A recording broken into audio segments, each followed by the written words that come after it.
Dosa adalah tindakan yang melanggar norma atau aturan yang telah ditetapkan Allah. Hanya sekedar mengingatkan, bukan untuk menggurui. Apa sajakah yang termasuk 10 macam dosa besar menurut Al-Quran? 1. Syirik, menyekutukan Allah. Tentang hal ini Allah berfirman, sesungguhnya Allah tidak akan mengampuni dosa syirik, dan Dia mengampuni segala dosa yang selain dari syirik itu. Bagi siapa yang dikehendakinya. An-Nisa 48.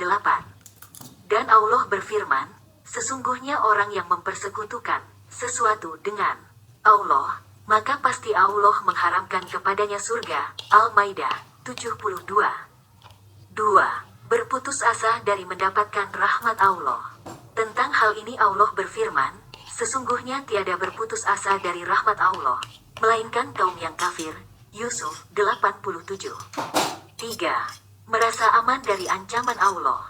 Tentang hal ini Allah berfirman, tiadalah yang merasa aman dari azab Allah kecuali orang-orang yang merugi. Al-A'raf 99:4. Berbuat durhaka kepada kedua orang tua. Karena Allah mensifati orang yang berbuat durhaka kepada kedua orang tuanya sebagai orang yang jaba arsyaki, orang yang sombong lagi celaka. Tentang hal ini Allah berfirman, dan berbakti kepada ibuku, dan dia tidak menjadikan aku seorang yang sombong lagi celaka. Maryam 32. 5. Membunuh. Tentang hal ini Allah berfirman, dan barang siapa yang membunuh seorang mukmin dengan sengaja, maka balasannya ialah jahanam, kekal ia di dalamnya. An-Nisa 93. 6. Menuduh wanita baik-baik berbuat zina. Tentang hal ini Allah berfirman, sesungguhnya orang-orang yang menuduh wanita-wanita yang baik-baik, yang lengah lagi beriman, berbuat zina, mereka kena laknat di dunia dan akhirat. Dan bagi mereka azab yang besar. An-Nur 23. 7. Memakan riba. Tentang hal ini Allah berfirman, orang-orang yang makan, mengambil riba tidak dapat berdiri melainkan seperti berdirinya orang yang kemasukan syaitan lantaran tekanan penyakit gila. Al-Baqarah 275. 8. Lari dari medan pertempuran.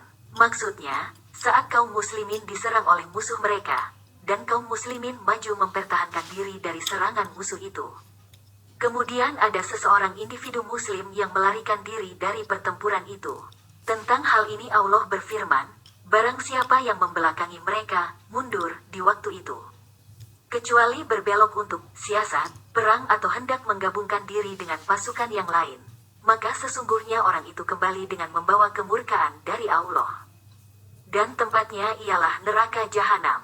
Dan amat buruklah tempat kembalinya. Al-Anfal 16. 9. Memakan harta anak yatim. Tentang hal ini Allah berfirman, sesungguhnya orang-orang yang memakan harta anak yatim secara zalim, sebenarnya mereka itu menelan api sepenuh perutnya dan mereka akan masuk ke dalam api yang menyala-nyala neraka. An-Nisa 10:10. Berbuat zina. Tentang hal ini Allah berfirman, barang siapa yang melakukan demikian itu, niscaya dia mendapat pembalasan dosanya, yakni akan dilipat gandakan azab untuknya pada hari kiamat dan dia akan kekal dalam azab itu. Al-Furqan 68-69. Sumber, Wisata Hati.